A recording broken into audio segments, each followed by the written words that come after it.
talking to Gary Lightbody from the Snow Patrol. They get ready to play the Castlefield Bowl on Sunday. I mean, massive band with top 10 singles, #1 album.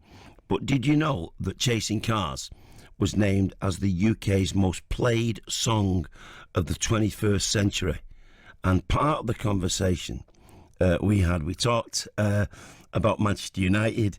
Gary's a big fan, but also, and I do this with everybody if I've never interviewed them before, Gary's own musical influences. What was the door opening moment for you when young Gary thought, I want to actually be in a rock and roll band, please?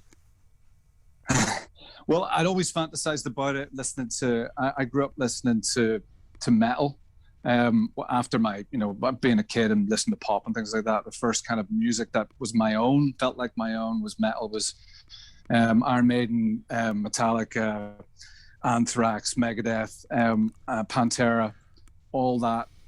But I picked up a guitar. I got a guitar, like a 50-pound guitar, on the back of the local paper or whatever. I couldn't play any of it. It was too complicated. It was all lead solos and things, and the guitar went back into the back of the cupboard, and then Nirvana came along and blew the doors off. And for me, like, I didn't hear Bleach first. I'm not going to claim coolness by saying I knew Bleach before I knew Nevermind.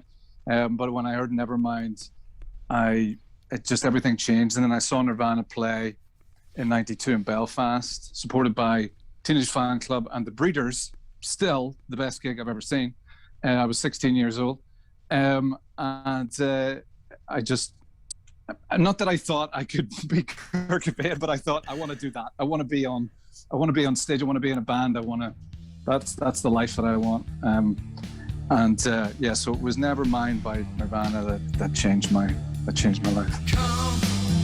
I saw some footage of them a few weeks ago from the 90s, the early 90s, and even now, decades later, they look cool as Johnny and the Cools on National Cool Day. It still looks and sounds incredible. So I'm going to make you really jealous. I can't normally make you jealous because you've done so much. I'm fortunate enough I used to put CDs together for Alex Ferguson when he first came to Manchester, because I got to know him then. And I played for United's B team once when I was younger. So that's my connection. Fantastic. And I've been following. That's amazing. Been following the club my whole life, and I know that you're a United fan. So I've got to ask you your thoughts on Ronaldo coming to the team. I'm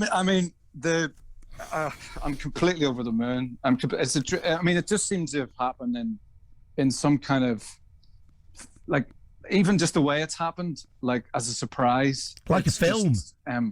It's a movie, like, I'm not going to say ending because there's, it's Ronaldo. I mean, he could probably play for another 5 years.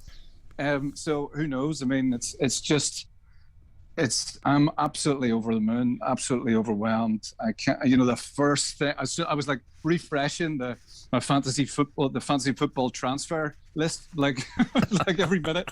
But when he came up, I had him in my team, like, as soon as he was available.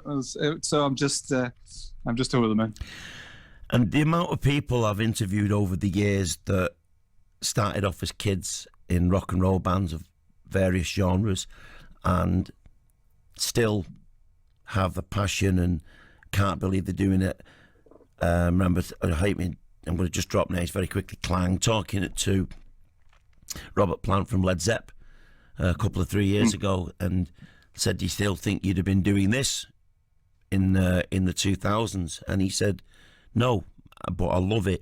What's your thoughts on that? I mean, you were kids when you started. I mean, but compared to me, you're still really young, but the future and what you want to do and how you feel about rock and roll. One of the things I did over the last 18 months was write songs, hundreds and hundreds of them. My passion for writing has never diminished. I can't wait to get back on stage. I want to do this for I always joked I want to do it for as long as my knees hold up, because I have so many injuries from playing football. I mean, I was a very bad footballer, but I was good at getting injured. That was about the best thing I was good at. So I'll do it for as long as I can jump around on stage. I love it. Can't wait to do it for as long as possible. And you see, that comes over. And the one thing, Gary, you can't fake that. You either love what you're doing or you pretend you love it. But if you pretend it, it comes over. It really does.